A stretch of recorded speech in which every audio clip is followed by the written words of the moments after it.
এমন এক সময় আসবে যখন রাত অনেক দীর্ঘ হয়ে যাবে, মানুষ বারবার ঘুমিয়ে ক্লান্ত হয়ে পড়বে এবং ঘন মেঘ পুরো পৃথিবীকে ঘিরে ফেলবে। পশুরা তাদের মাঠের দিকে দৌড়ে যাওয়ার জন্য অস্থির হয়ে উঠবে। তারপর হঠাৎ ছোট ছোট আলো দেখা যাবে। মানুষ চিৎকার করতে করতে আনন্দে বাইরে বেরিয়ে আসবে, কিন্তু তারা দেখবে সেই সময় সূর্য পূর্ব দিকের পরিবর্তে পশ্চিম দিক থেকে উঠেছে। আর সেই সময় থেকেই তৌবার দরজা চিরদিনের জন্য বন্ধ করে দেওয়া হবে। তখন আর কারো তৌবা কবুল হবে না এবং এরপর একটি ঠান্ডা বাতাস বইবে এবং সেই সময় প্রত্যেক মুমিনের আত্মা বের হয়ে যাবে, শুধু কাফির ও গুনাহগার লোকেরাই বেঁচে থাকবে।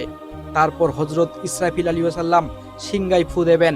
প্রথম ফুঁকে পুরো পৃথিবী কেঁপে উঠবে, ভূমিকম্প হবে এবং প্রতিটি জীবিত প্রাণী মারা যাবে। আকাশের তারাগুলো ছড়িয়ে পড়বে এবং সমুদ্র আগুনে পরিণত হবে। তারপর আদম আলাইহিস সালাম থেকে শুরু করে শেষ মানুষ পর্যন্ত সবাইকে আবার জীবিত করে তোলা হবে। সেদিন আল্লাহ তাআলা বলবেন, আজ কার রাজত্ব।